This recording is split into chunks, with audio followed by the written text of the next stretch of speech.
My playlist is called Motherland.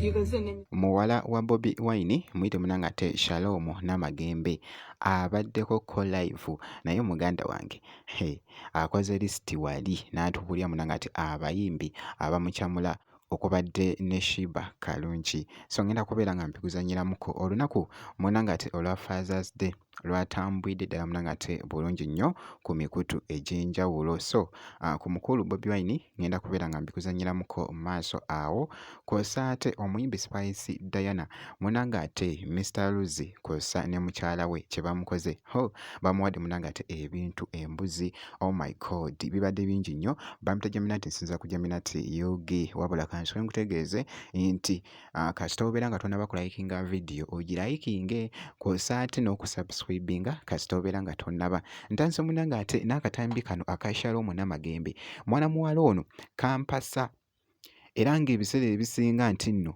ng'afunyeemuko free time ye bwe kiti munangate bwe kibeera kitambula nga boogezako okulaba What's this guy's name? Crystal Panda. Okay, guys, just know. Why am I even playing this? Let me play my Ugandan playlist. Batekeko Bulungi Nyo. Now we're looking for my Ugandan playlist. My playlist is called Motherland. You can see the name is there, Motherland. As you can see, there's Radio and Weasel. There's Radio and Weasel. This is Spice Diana. This is Chameleon. Okay. Oof! Something is wrong with Shiba. Yeah, wait. Okay.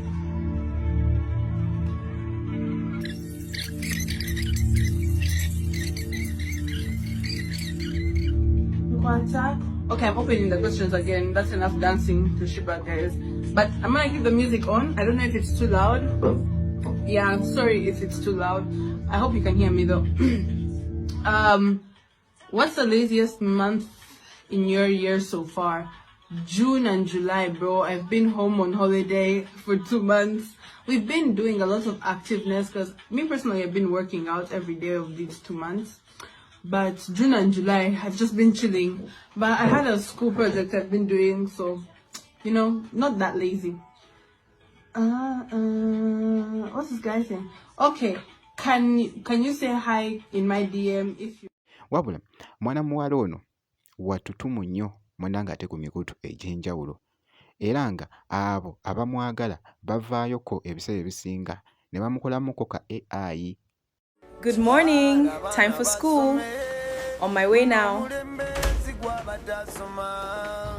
On my way now. Wish me luck. Good morning, time for school. On my way now. On my way now. Wish me luck.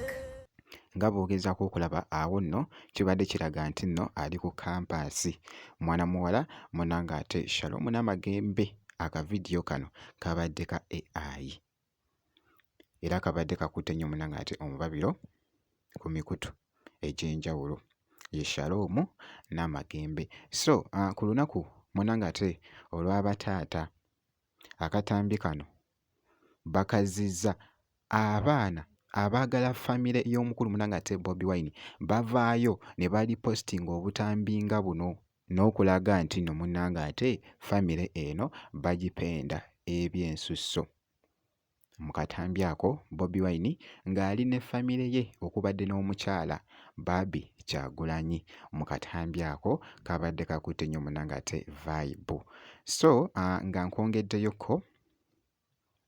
nga nkwongeddeyoko omuyimbi Spice Diana munange Mr. Luzi kosa ne mukyala we bamuwadde munangate ebintu ebyenjawulo jjukira nti nno yabaddeyoko ng'abakyaliddeko bannange bamuwadde bambi ebintu bibadde bingi era nga boogezaako okulaba awo abadde abiraga nti kino kiri kyaliddeko abaana bano abaami n'abakyala ab'ebitiibwa ebingi nnyo ne palamenti namba wano ate nga palamenti etwalibwa director Kibamba mukyala w'omuwaavu afumba ekyenkya batwaniriza watulaze olunaku olwaleero tulambudde ebintu bingi nnyo tuyize gundi yefuge Iwakulibwe alibwa buli bane bampadde ebirabo Leta ebbafu tuyiwe mu green pepper yango.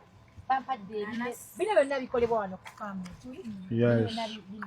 babirima wano bane bali kulima bwe balikola mutu inspirinze Nnyo. amina naye ente yange n'embuzi byabeerako wano eno Bisobola okuzza. amaloozi tubijaayo soke neteeketeeke ndi binona naye fonna bambi mwebale nnyo Yadde olina bangi boolaba eyo. siriregula Yadde abawala abakwefasa eyo. Siriregula.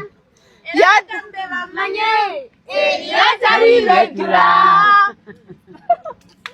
limumbejja My baby. akayimbe kata Kwagala. Baby wale osabyawulo. Sibalira feke feke. Nawe labayo sikeke. Sipasikayana egeni. Mutemu. nga unyako unyako oye Mulaba mwana wa munyama mu caayi babirima Kakala tunda mama. Tuze. Ebyalema balimbirese. Singange bubirizi lwange. Omukwano gwagala togaana. omuyimbi Spice Diana. So kaakati kyenjagala okutegeeza obutasubwa munangate update yonna ku muyimbi wo nga Spice Diana ono olina making sure nti nno munnange osubscribinga